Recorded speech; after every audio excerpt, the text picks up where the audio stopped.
नमस्कार, आभार, अभिनंदन, स्वागत आप सभी का। हेलो मनी नाइन, मेरा सवाल है मैं हूं विपुल सिंह। और लगातार नई ऊंचाइयां, नई उछाल देखने को मिल रही है शेयर बाजार के अंदर।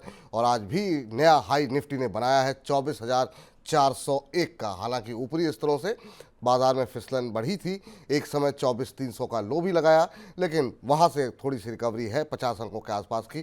24,352 ये निफ्टी का स्तर इस समय देखने को मिल रहा है। और अगर हम बात करें एडवांस डिक्लाइन रेशियो की, तो 1555 शेयर ऐसे हैं एनएसई पर जो कि बढ़त दिखा रहे हैं। गिरावट देखने को मिल रही है 1004 शेयरों में। और आज की जो तेजी है उसमें हम देख रहे हैं कि पीएसयू कंपनियों में काफ़ी शानदार रैली देखने को मिल रही है, चाहे वो डिफेंसिव शेयर हो, चाहे वो रेलवे में हो। हम देख रहे हैं वहाँ पर काफ़ी अच्छी मजबूती है। क्या अभी भी पीएसयू क्षेत्रों में खरीदारी करके चली जा सकती है? बजट से पहले कौन से सेक्टर फोकस में रखने चाहिए? इन तमाम पहलुओं पर हम बातचीत करेंगे। आपके सवालों के जवाब भी होंगे।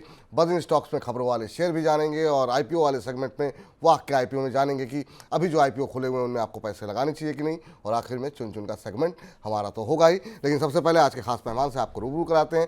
हमारे साथ बाजार विशेषज्ञ के तौर पर संतोष सिंह जी जुड़ चुके हैं। संतोष सर, पहले तो बहुत बहुत स्वागत है आपका, और बाजार पे ही आपकी राय जानना चाहेंगे। सबसे पहले कैसे देख रहे हैं सर आप इस बाजार को? नया हाई लगातार बनता हुआ दिखाई दे रहा है, बजट नज़दीक है, क्या कुछ उम्मीदें आपकी, और क्या ये रैली अभी कंटिन्यू होती हुई दिखाई देगी? नमस्कार Vipul ji, thank you for having me on your show. देखिए, बाजार तो लगातार वोलेटिलिटी के बीच में धीरे धीरे जो है अपने नई ऊंचाइयों को छूते जा रहा है, और स्टॉक स्पेसिफिक हो चुका है मार्केट। और मार्केट में हम देख रहे हैं कि काफ़ी सेक्टरल चर्निंग हो रही है। कभी आईटी चल रहे हैं, कभी बैंक चल रहे हैं, कभी और अन्य क्षेत्र से जो है रुझान देखने को मिल रहे हैं, जैसे कि आज पीएसयूज में कुछ है रुझान। तो आपको स्टॉक चुनने होंगे, और मुझे लगता है कि इंडेक्स की बजाय स्टॉक को देखना होगा। और थोड़ी सी सावधानी भी बरतनी चाहिए अब, चूंकि हम जो है तिमाही के नतीजे आने वाले हैं। ये जो अप्रैल मई जून जो क्वार्टर गया है उसके नतीजे चालू हो जाएंगे, मतलब first quarter of this financial year नतीजे आने वाले हैं। तो नतीजों में अगर जो है उम्मीद से बेहतर नहीं करते हैं रिजल्ट्स, तो उन स्टॉक्स की जो है पिटाई होने की काफ़ी संभावना रहेगी, क्योंकि स्टॉक काफ़ी बढ़ चुके हैं अपने फंडामेंटल से।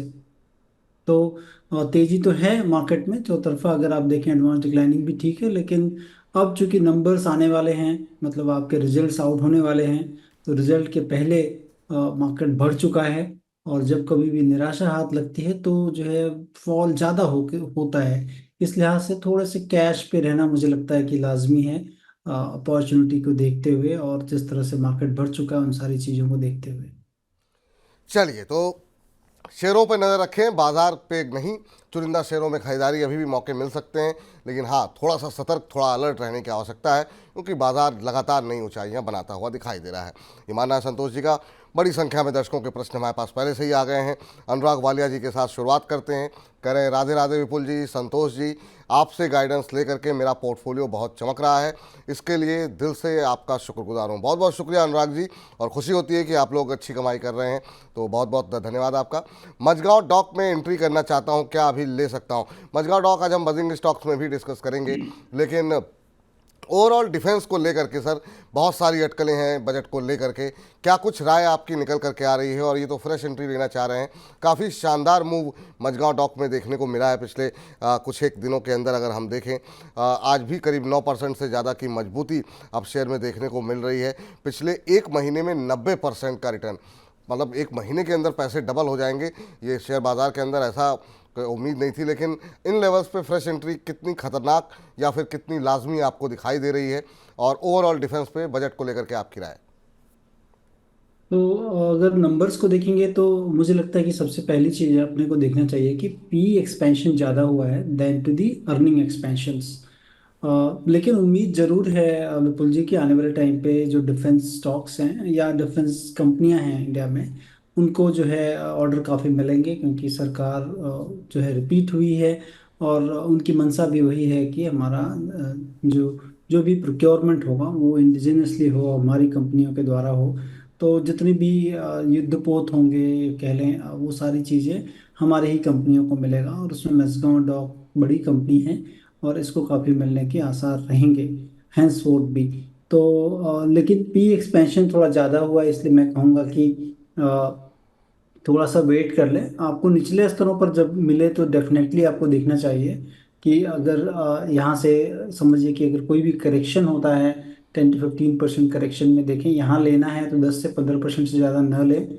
और करेक्शंस में ज़रूर इसको देखें, 10 से 15% करेक्शंस का वेट कर लें तब लें। ठीक है, अभी मत खरीदिए सर, थोड़ा महंगा लग रहा है, और ख़रीदना ही चाह भी रहे हैं अगर आप, तो 100 रुपये अगर आपको लगाने हैं तो अभी 10 रुपये लगाइए। थोड़ा करेक्शन आ जाए उसके बाद से आप एंट्री अपनी इच्छा अनुसार ले सकते हैं। चलिए रेणु जी से बातचीत कर लेते हैं, फोन लाइन पर हमारे साथ जुड़ चुकी हैं।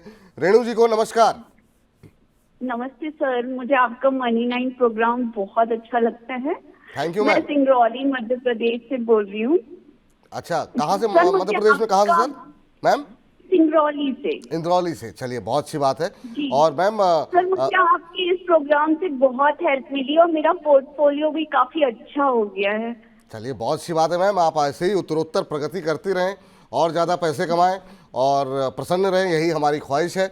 और मनी नाइन के कार्यक्रम आपके इंद्रौली में देखे जा रहे हैं? जी सर, देखे जाते हैं। सर चलिए। मुझे गुहार नाम से एक्चुअली जैन टेक्नोलॉजी पे क्वेश्चन था मेरा। हाँ हाँ। मैंने 939 के रेट पे 24 शेयर्स लिए हैं, तो मैं अभी एग्जिट कर लूं या होल्ड करूं? जेन टेक्नोलॉजी आपने लिए हुए हैं 939 पे, कब लिए थे मैम आपने? सर ये मैंने 1 महीने, एटलीस्ट शायद 1 महीने हो गए। 1 महीने हो गए। चलिए खैर मैम, अभी तो आपको अच्छा प्रॉफिट हो रहा है, लेकिन हाँ आज जरूर जी अच्छी खासी गिरावट है, यहाँ पर 4% के आसपास ये शेयर टूटा हुआ है। जी 1373 का लेवल देखने को मिल रहा है और इस शेयर में काफ़ी अच्छी चाल देखने को मिली है। आज की गिरावट को अगर छोड़ दें तो पिछले 1 महीने में 45% से ज़्यादा का रिटर्न यहाँ पर आता हुआ दिखाई दिया है। दोबारा टेक्नोलॉजी क्षेत्र में हम देख रहे हैं कि जान आती हुई दिखाई दे रही है आईटी शेयरों के अंदर। सर जेन टेक्नोलॉजी 939 के आसपास इन्होंने लिए हुए हैं, 1373 का भाव है, अच्छे प्रॉफिट में है, लेकिन आज की गिरावट में थोड़ा सा शायद इनका उत्साह थोड़ा सा कम हुआ है। अभी क्या सलाह रहेगी इनके लिए? तो देखिए, जेन टेक्नोलॉजी अगर आप देखेंगे तो डिफेंस क्षेत्र में ही काम करती है ये। और जी। डिफेंस क्षेत्र में समझिए कि सिमुलेटर की तरह जो है ट्रेनिंग, जो भी इक्विपमेंट्स होते हैं, जितने भी हमारे सैनिक हैं उनको सिखाने के लिए ये बनाती है। और काउंटर ड्रोन के कुछ जो है इक्विपमेंट्स बनाती है कि ड्रोन को किस तरह से काउंटर किया जा सके, और उस चीज़ पर काम करती है। नंबर्स तो काफ़ी अच्छे रहे हैं, लेकिन at the same time price भी काफ़ी बढ़ चुका है, महंगा दिख रहा है, क्योंकि 91 टाइम्स जो है प्राइस टू अर्निंग रेशियो पे ट्रेड हो रहा है।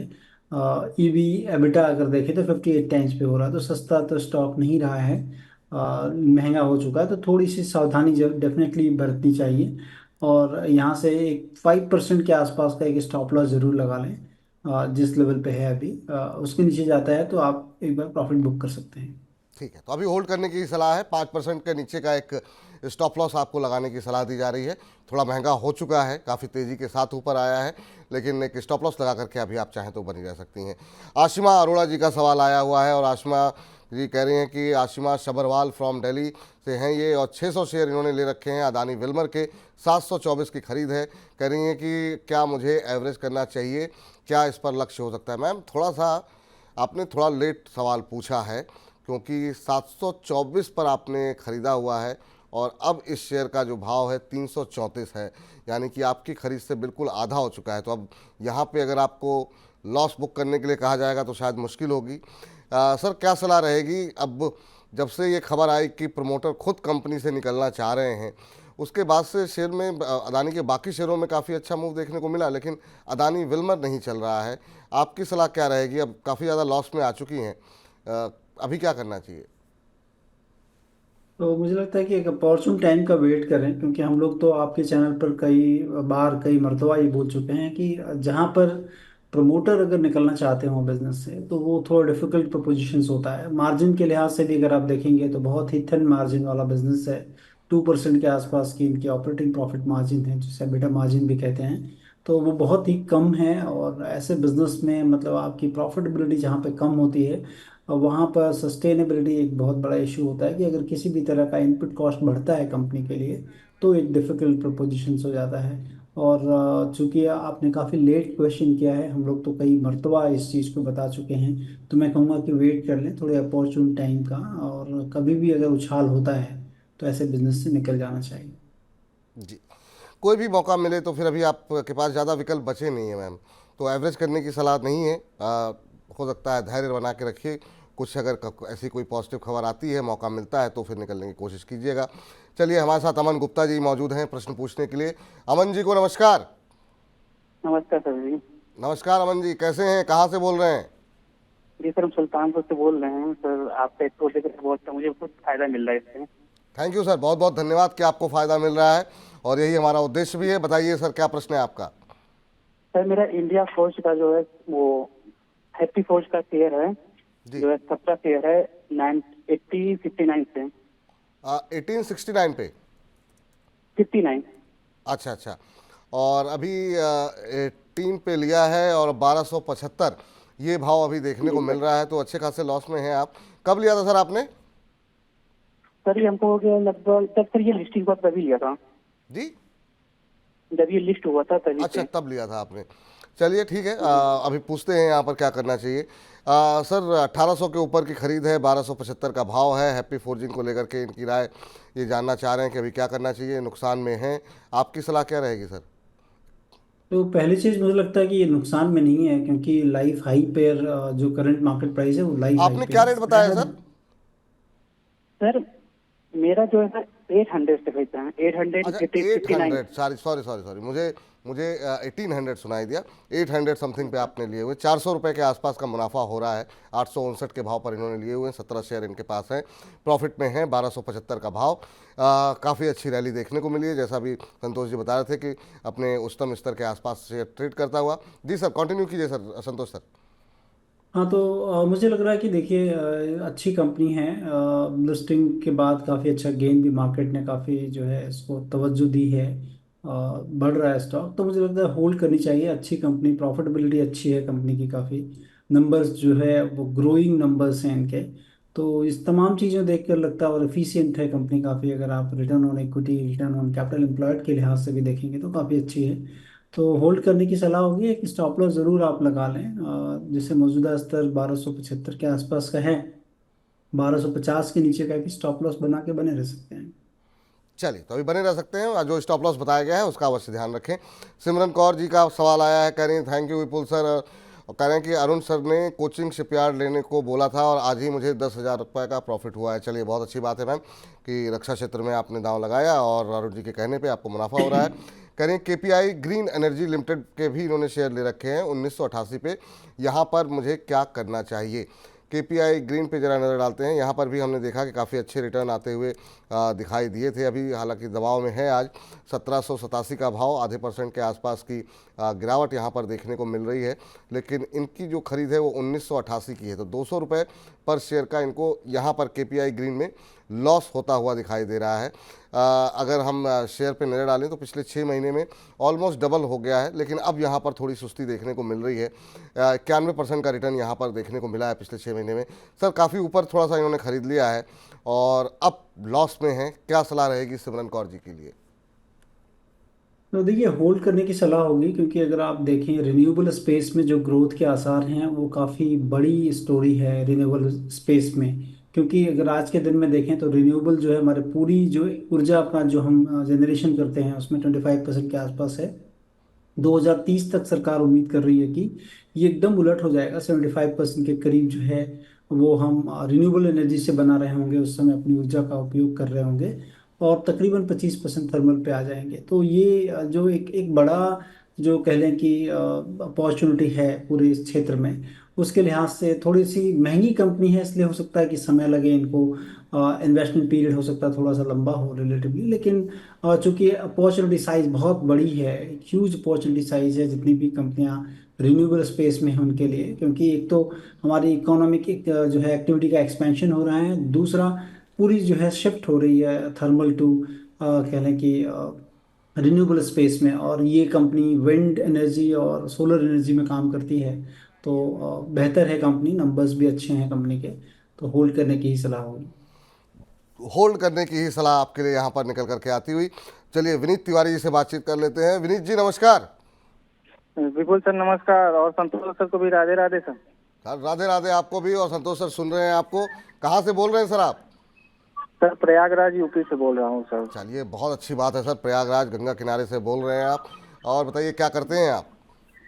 सर मैं एक अध्यापक हूँ सर। चलिए, बहुत अच्छा काम कर रहे हैं बच्चों को शिक्षित करने का सर आप। आपका प्रोग्राम बहुत बहुत बहुत ही ज्यादा अच्छा लग रहा है, और अरे जब से सर आपका प्रोग्राम देखना हमने शुरू किया है तब से सर काफी जो रिकवर हो गए और पोर्टफोलियो भी थोड़ा ठीक ठाक हो गया है सर। चलिए, बहुत अच्छी बात है, हमारी बहुत बहुत शुभकामनाएं। ऐसे ही आपका पोर्टफोलियो चमकदार बनता रहे, आप लोगों के चेहरे पे मुस्कुराहट बनी रहे, यही हम लोगों की ख्वाहिश है, यही हमारी तरफ से दुआएं हैं। बताइए सर, आज क्या पूछना चाह रहे हैं? सर आज का सवाल मेरा एनबीसीसी पर है। जी। सर मेरे पास 600 शेयर है और 126 रुपये 65 पैसा के भाव से। अच्छा, और कितने समय तक होल्ड कर सकते हैं? सर व्यूइंग 1 से 3 महीने का है सर, क्या करें? बाकी अगर कोई दिक्कत होगी या फिर ज्यादा बेटर रहेगा सर तो और भी ज्यादा होल्ड कर सकता हूँ। अच्छा अच्छा, नहीं तो अभी तो आप अच्छे मुनाफे में हैं, क्यों परेशानी की टेंशन। 126 पे लिए हैं, 170 का भाव है, करीब करीब 50 रुपये जी पर सर, शेयर तो आपको मिल रहे हैं यहाँ पर। तो अब यहाँ पर क्या आपको एक ट्रेलिंग स्टॉप लॉस अवश्य लगाना चाहिए, ताकि जो मुनाफा आपका है वो ज़्यादा कम ना हो।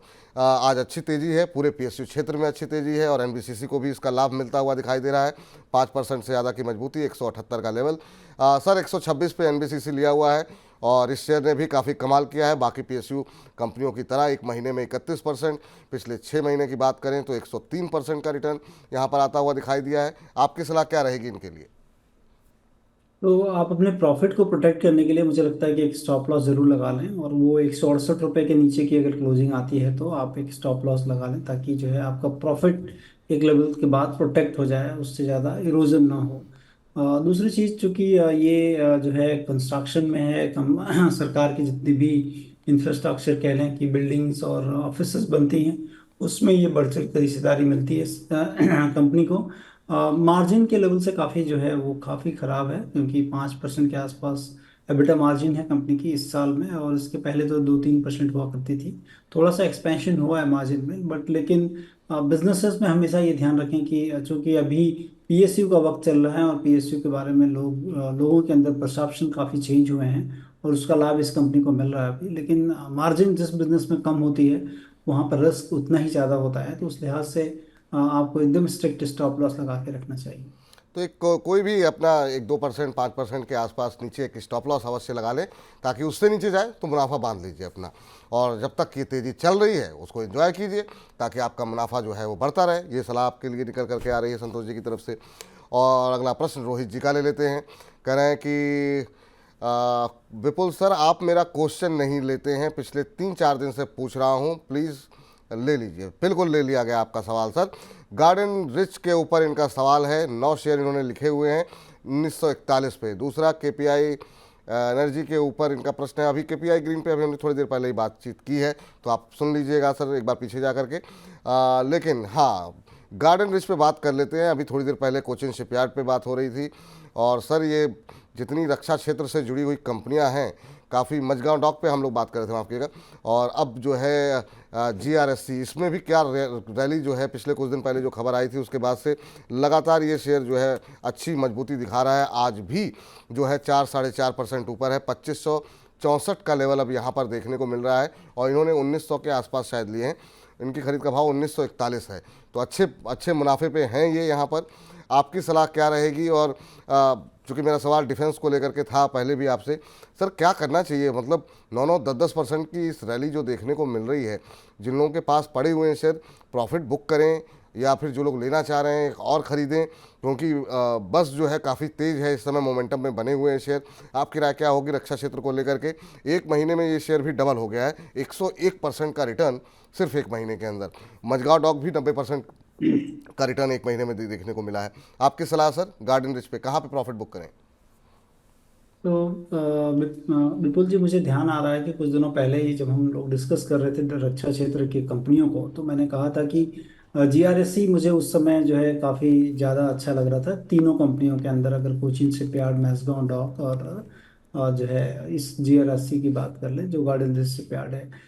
लेकिन आज के दिन में चूंकि इसमें इतनी बड़ी तेज़ी ऑलरेडी आ चुकी है, कंपनी के स्टॉक प्राइस जो है काफ़ी ahead of the fundamentals move कर चुके हैं। तो पहली चीज़ को आपको तो अभी लेने की सोचना नहीं चाहिए, क्योंकि जैसा आपने ठीक कहा कि विद इन अ मंथ और सो जो है कंपनी के भाव डबल हो चुके हैं। ऑलरेडी 1200 रुपये के आसपास था, 2500 रुपये के आसपास आ चुका है। तो जहाँ पर एक महीने में इतनी यूफोरिया है और बड़ा मतलब बढ़ चुका है स्टॉक, तो वहाँ पर आपको निवेश करेंगे तो जोखिम ज़्यादा हो सकता है इन स्तरों पे। जरूर इसमें कहने की अपॉर्चुनिटी साइज तो काफ़ी होगी, लेकिन इन स्तरों पे 81 times price to earning ratio पे है, इसका मतलब है महंगा है स्टॉक्स। तो रुक जाएं। अगर आपके पास है तो आप एक चीज़ लगा सकते हैं कि इसमें 2350 के नीचे का एक स्टॉप लॉस जरूर बना के रख लें, ताकि मार्केट में अगर कोई करेक्शन हो तो महंगे स्टॉक्स को ज़्यादा मार्केट जो है पेनलाइज करता है। तो उस लिहाज से 2350 का एक stop loss by closing basis जरूर लगा के रख लें। चलिए, तो ये राय आप लोगों के लिए निकल करके आती हुई जिनके पास भी जीआरएससी हैं। सर, अगर आपने जैसे कहा कि आपको 1 महीने पहले अच्छे लग रहे थे ये शेयर जीआरएससी का, लेकिन अब महंगा हो गया है, तो अभी कोचिन, मझगांव और इनमें अगर चुनना हो तो कोई भी शेयर आपको ठीक लग रहा है या आपको लग रहा है तीनों ही महंगे हो गए हैं अब? नहीं, देखिए रिलेटिवली तो सारे महंगे हो गए हैं, क्योंकि इतनी बड़ी तेजी आई है इन सारे स्टॉक्स में। और कभी भी जब तेजी आती है तो आप देखिए, किसान जैसे कह लें कि खेती करता है जब, तो एक एक उसके बीज बोने के सीजन होते हैं और एक काटने के सीजन होते हैं। और अगर फसल जब पूरी लहलहा रही हो, अगर आप फसल नहीं काटोगे तो उसके बाद बरसात का मौसम आ जाता है, फिर वो फसल खराब भी हो सकती है, चांसेस हैं। तो जस्ट थिंक कि पैसा जब आ रहा है तो आपको थोड़ा ऑफ द टेबल रखना चाहिए जरूर। ठीक, तो बिल्कुल जो है जहाँ जहाँ पैसे बन रहे हैं थोड़ा थोड़ा जो है मुनाफा भी बुक करते रहना चाहिए। और जो है अभी इतनी तेज़ी के बाद ऐसा नहीं कि अब यहाँ से भी डबल हो जाएगा, ये सोच करके तुरंत पैसे लगाने की अभी मत सोचिए। ये राय आपके लिए निकल करके आती हुई संतोष जी की तरफ से। शेफाली जी हमारे साथ जुड़ चुकी हैं फ़ोन लाइन पे, झांसी से हैं। शेफाली जी को नमस्कार। सर नमस्ते, आपको कैसे हो आप? हम बहुत अच्छे हैं मैम शेफाली हेलो। जी, और आपसे बात करके और अच्छे हो गए। आप बताइए, कहाँ झांसी से बोल रही हैं, क्या करती हैं आप? हाँ सर, मैं झांसी से बोल रही हूँ। मैं सीए हूँ जी, कॉमर्शियल टेस्ट डिपार्टमेंट में। अच्छा अच्छा स्टेनो अच्छा, हूँ। चलिए बहुत अच्छी बात है मैम सर मैं जानना चाह रही हूँ, जी। हिताची एनर्जी इंडिया लिमिटेड में मैं एंट्री करना चाह रही हूँ, तो उसमें भी बाइंग अपॉर्चुनिटी क्या रहेगी? अच्छा ठीक है, एंट्री करना चाह रही हैं आप। और कैसे लग रहा है मनी 9 के कार्यक्रम मैम आपको? सर मैं डेली आपका देखती हूँ, रोज फॉलो कर रही हूँ, मुझे काफी प्रॉफिट भी हुआ है इसमें। चलिए शेफाली जी, वैसे ही आपको आपका मुनाफा बढ़ता रहे, यही हमारी कामना है। ये हिताची एनर्जी को लेने के पीछे कोई खास वजह?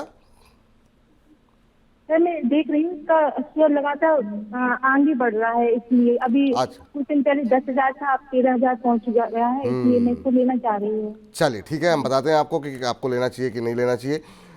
लेकिन कोशिश ये कीजिए कि जहाँ पर बहुत रैली आ चुकी है तो वहाँ पर ऊपर के लेवल पे कहीं ट्रैप ना हो जाएं आप, इस बात का भी ख्याल अवश्य रखिए। ऊर्जा क्षेत्र जहाँ भी एनर्जी लगी हुई है सब में तेज़ी देखने को मिली है अच्छी खासी। हिताची एनर्जी में खरीदारी करना चाह रही हैं। पिछले 1 महीने में 40-41% की रैली यहाँ पर आ चुकी है। आज थोड़ी सुस्ती ज़रूर है, गिरावट देखने को मिल रही है, लेकिन पिछले 6 महीने में 145% का रिटर्न 6,000 से चल के अब 13-14,000 पहुँच गया है। क्या ये लेवल ठीक है सर फ्रेश एंट्री के लिए? मुझे तो नहीं लगता है, क्योंकि अगर स्टॉक की जो है प्राइस टू अर्निंग रेशियो, जिसे हम वैल्यूएशन के एक पैरामीटर को देखते हैं, वहाँ पर 350 गुना जितनी कंपनी कमाती है उसका वैल्यूएशन उसको 350 गुना मिल रहा है। मतलब काफ़ी अर्निंग्स जो है वो प्राइस डिस्काउंट कर चुका है कि आने वाले दिनों में अगर इतनी बड़ी अर्निंग्स आ सकती है तब तक के प्राइस को डिस्काउंट किया गया है। और जबकि हाल फिलहाल में इतनी बड़ी तेजी आ चुकी हो, तब तो जो है आपको एकदम पेशेंटली वेट करना चाहिए। और वेट करने के बाद अगर कोई सब्सटेंशियल करेक्शन होता है तभी, क्योंकि जापानीज कंपनी है ये, एबीबी के पास हुआ करती थी ये कंपनी, उन्होंने उससे एक्वायर किया था इसको। लेकिन मुझे लगता है कि इन स्तरों पर आपको एकदम अवॉइड करना चाहिए, क्योंकि प्राइस जो है वो फंडामेंटल के काफ़ी अहेड निकल चुके हैं।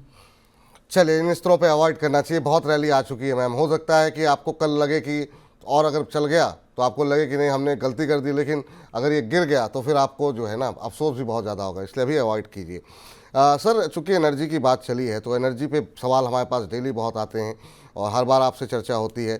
तो अभी ये जो शेयर बचे हुए हैं, एनएचपीसी जो है सुस्ती दिखा रहा है, 100-101 के आसपास आगे बढ़ नहीं रहा है, 102 के आसपास।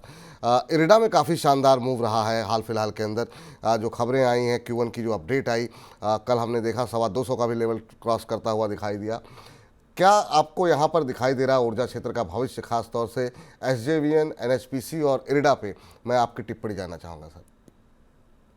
तो देखिए, सबसे पहली चीज़ की जो हम थोड़ी देर पहले बात कर रहे थे कि क्या अपॉर्चुनिटी है, जो आज समझिए कि हम लोग 400 गीगावाट के करीब की कैपेसिटी है इंडिया में। एनर्जी का जो उत्पाद हम कर रहे हैं, और वो भी 75% के आसपास करीब हम थर्मल मतलब कोयले से कर रहे हैं। और उसके बाद रिन्यूएबल से, जिसमें कि हाइड्रो पावर है, और उसके बाद सोलर है, फिर विंड पावर है। तो ये तमाम चीज़ों से हम कर रहे हैं। 2030 तक जो है सरकार का अनुमान है कि हम जो है वो जो कि आज 400 है वो 700 हो जाएगा, 700 गीगावाट के करीब हो जाएगा, और उसमें 75% रिन्यूएबल से आएगा। तो रिन्यूएबल स्पेस में एक बहुत बड़ी अपॉर्चुनिटी है, और जितनी भी कंपनियां रिन्यूएबल स्पेस में हैं उसमें काफ़ी बड़ी अपॉर्चुनिटी है। और उसमें मुझे लगता है कि आज जहाँ पर हम हैं और वहाँ से जो अपॉर्चुनिटी दिखती है, जिस कंपनी में सबसे ज़्यादा हो सकती है, वो मुझे लगता है कि सरकारी कंपनी की तरफ अगर देखें तो उसमें SJVN है। उसमें बहुत ज़्यादा है, इवन NHPC में भी है। लेकिन मुझे लगता है कि given the kind of valuation fundamentals और जो अपॉर्चुनिटी जिसके लिए ज़्यादा होगी, जहाँ पर कमाई ज़्यादा हो सकती है, वो SJVN है। उसके बाद NHPC है। प्राइवेट कंपनियों में देखें तो जहाँ पर कि काफ़ी बड़ी जो फेरिस्त है, उसमें मुझे लगता है कि आप देख लें JSW एनर्जी, अडानी ग्रीन जो है वो काफ़ी बढ़ चढ़ कर हिस्सा ले रही है। तो ये कंपनियां हैं, टाटा पावर है, ये तमाम कंपनियां हैं जो कि पूरे उद्यम कर रही हैं कि हम जो है कार्बन फुटप्रिंट को कम करें और रिन्यूएबल स्पेस में जो अपॉर्चुनिटी है उसको इनकैश करें। तो ये बड़ी चीज़ें हैं। और इरेडा जो है, कह लें कि ये जितने भी पावर प्लांट लगते हैं, चूंकि थर्मल पावर प्लांट जब लगा करते थे पहले, तो उस समय बहुत पैसा, क्योंकि केपेक्स हैवी हुआ करता था। अब तो चूंकि रिन्यूएबल में जो भी लग रहे हैं उसमें कम पैसे थोड़े लगते हैं, कह लें कि सोलर पावर प्लांट या विंड एनर्जी में। लेकिन उस स्पेस में ये कंपनी फिनेंस करती है, और इस इनके सामने भी वही अपॉर्चुनिटी है, जो कि ये कंपनियां बड़ी होंगी तो पैसे कहाँ से आएंगे। तो हो सकता है ये कंपनी फाइनेंस करे, बैंक से तो आएंगे ही पैसे, लेकिन ये पर्टिकुलरली रिन्यूएबल स्पेस में फाइनेंस करने वाली कंपनी है। लेकिन वो चूंकि काफ़ी अहेड, क्योंकि हम भी NBFC या बैंकों के वैल्यूएशन देखते हैं, तो इरेडा के वैल्यूएशंस में लगता है कि थोड़ा एक्जुबरेंटली हाई है। लेकिन इन रिलेशन टू दैट अगर आप SJVN NHPC की तरफ देखें तो मुझे लगता है कि वहाँ पर वैल्यूएशन कंफर्ट काफ़ी ज़्यादा है। ठीक है, तो SJVN, NHPC, Tata power, JSW energy, Adani green, ये वो 3-4 कंपनियां हैं कि अगर आप पावर क्षेत्र में प्ले करना चाह रहे हैं तो यहाँ पर आपके लिए अच्छी अपॉर्चुनिटी दिखाई दे सकती है। चलिए अभिषेक जी से बातचीत कर लेते हैं, हमारे साथ फोन लाइन पर जुड़ चुके हैं। अभिषेक जी नमस्कार। नमस्कार सर। नमस्कार, कैसे हैं अभिषेक जी आप? जी सर बढ़िया, आप कैसे हैं? हम भी बहुत अच्छे हैं सर, बताइए क्या प्रश्न पूछना चाह रहे हैं? सर तो मेरा प्रश्न है कि सर MIC इलेक्ट्रॉनिक्स मैंने 80 शेयर खरीदे हैं 65 के प्राइस पे, अब क्या करना चाहिए? 65 पे 80 शेयर लिए हुए हैं, क्या नज़रिया क्या है सर? सर नज़रिया क्या है आपका? चलिए लगता है संपर्क जी सर। जी सर हेलो। हाँ, कितने समय तक होल्ड कर सकते हैं? सर मैं लंबे समय तक होल्ड कर सकता हूँ। लंबे समय तक होल्ड कर सकते हैं। आज 5% का अपर सर्किट लगा हुआ है, 65 पे लिए हैं, 100 का भाव यहाँ पर आ गया है, 35 रुपये पर शेयर यहाँ पर इनको मुनाफा मिल रहा है। और लंबी अवधि का इनका नज़रिया है सर, तो ये भी शेयर गोली हो गया, क्या ही बोला जाए, सर्किट लगाते हुए ऊपर जा रहा है।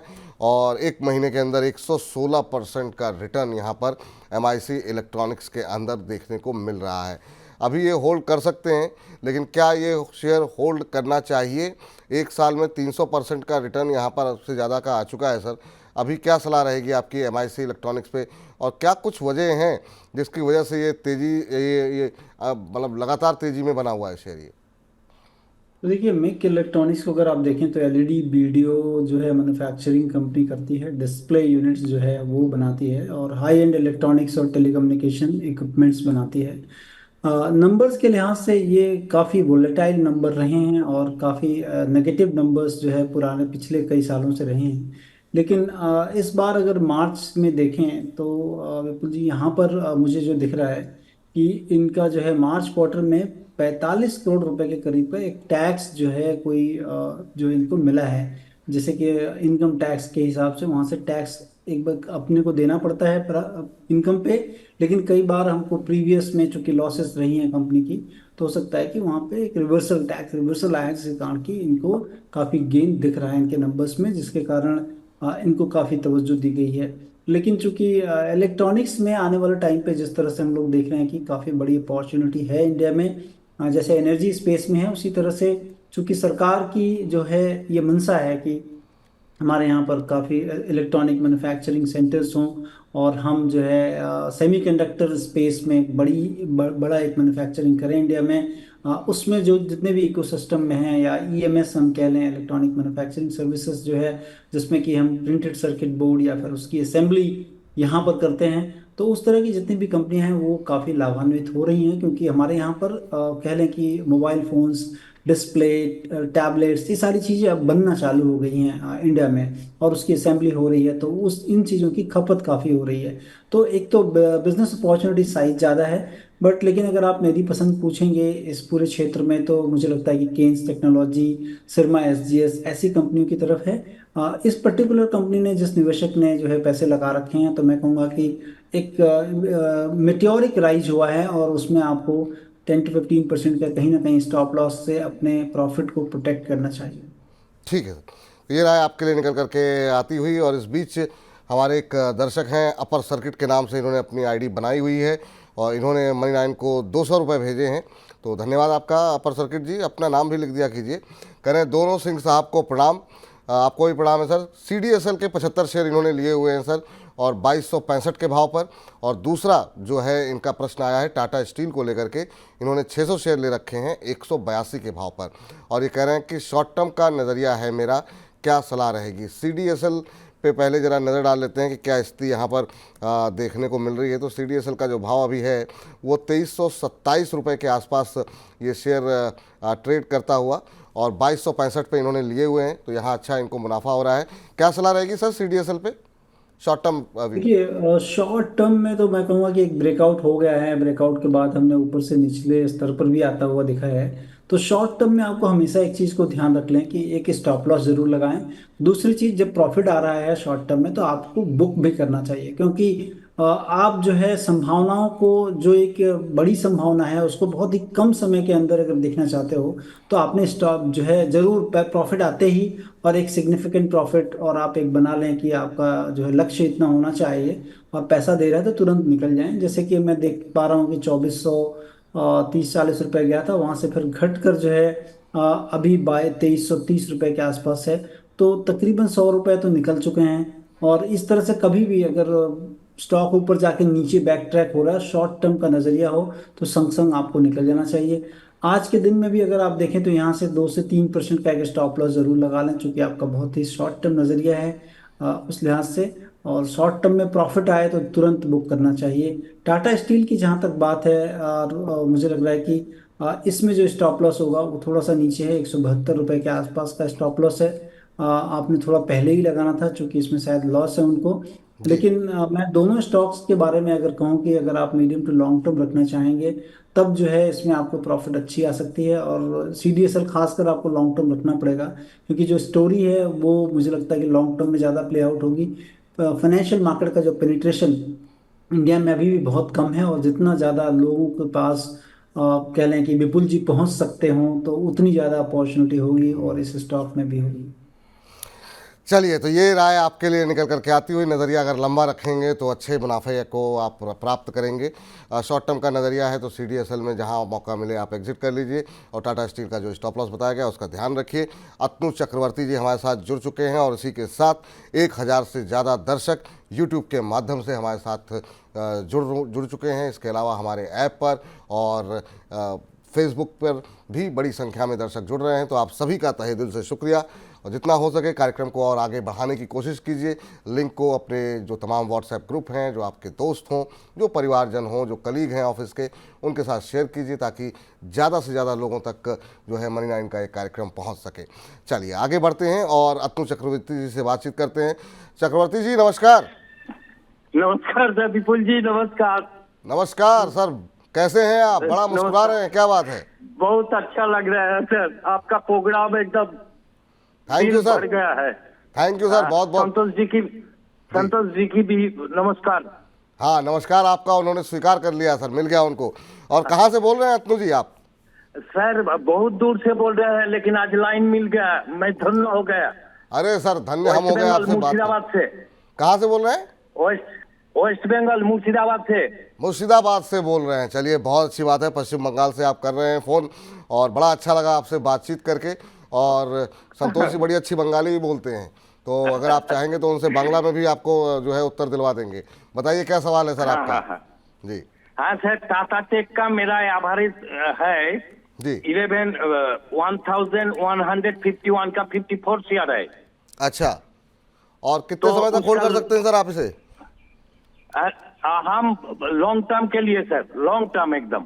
लॉन्ग टर्म का नज़रिया है, चलिए अच्छी बात है। 1151 पे आपने लिए हुए हैं टाटा टेक के शेयर, 1010 का भाव है, तो अभी 100-150 रुपये के आसपास का आपको यहाँ पर नुकसान हो रहा है। लंबी अवधि का नज़रिया है सर। टाटा टेक्नोलॉजी को लेकर के थोड़ा सा इनको असमंजस है, नुकसान में है 100-150 रुपये पर शेयर का, लेकिन नज़रिया इनका लंबा है। अब सुस्ती दिखा रहा है सर ये शेयर। पिछले 6 महीने में 13-14% का नेगेटिव रिटर्न रहा है। पिछले 1 महीने की बात करें तो भी ऑलमोस्ट फ्लैट ही ट्रेड करता हुआ दिखाई दिया है।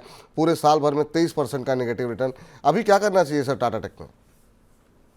तो विपुल जी, अगर आप इजाज़त दें तो मैं बांग्ले में इनको समझा बिल्कुल सकता बिल्कुल हूँ। सर, बिल्कुल बिल्कुल जी सर। খুব ভালো লেগেছে দাদা, আপনি মানে বেঙ্গল থেকে তাও সে মুর্শিদাবাদ থেকে কথা বলছেন, মানে খুব রিমোট এরিয়া থেকে কথা বলছেন। খুব ভালো লেগেছে, আর খুব ভালো শেয়ার আপনি নিয়ে রেখেছেন। শুধু একটা কথা বলবো, আপনাকে একটু লং টার্মে রাখতে হবে। কেন যে আপনি যদি শেয়ারের ফান্ডামেন্টাল দেখেন, সেটা অপরচুনিটি সাইজটা খুব বেশি আছে। আর যদি আপনি বেশি দিন রাখেন তাহলে পাবেন। কিন্তু লাস্ট কোয়ার্টার যেটা গেছে ওখানে একটু ডিসঅ্যাপয়েন্টমেন্ট হয়েছিল, কেন যে নাম্বারটা খুব ভালো আসেনি।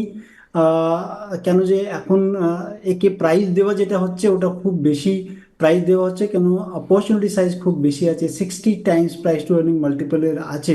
কিন্তু আমি বেশ আপনি ধরুন কি আশ্বস্ত আছে কি এই আগামী বছরে কিন্তু বেশিক্ষণ রাখতে হবে। আপনি you will get handsome return, খুব ভালো রিটার্ন পাওয়ার খুব সম্ভাবনা আছে। তারপরে প্রমোটার যে যে আছে সে খুব ভালো লোক।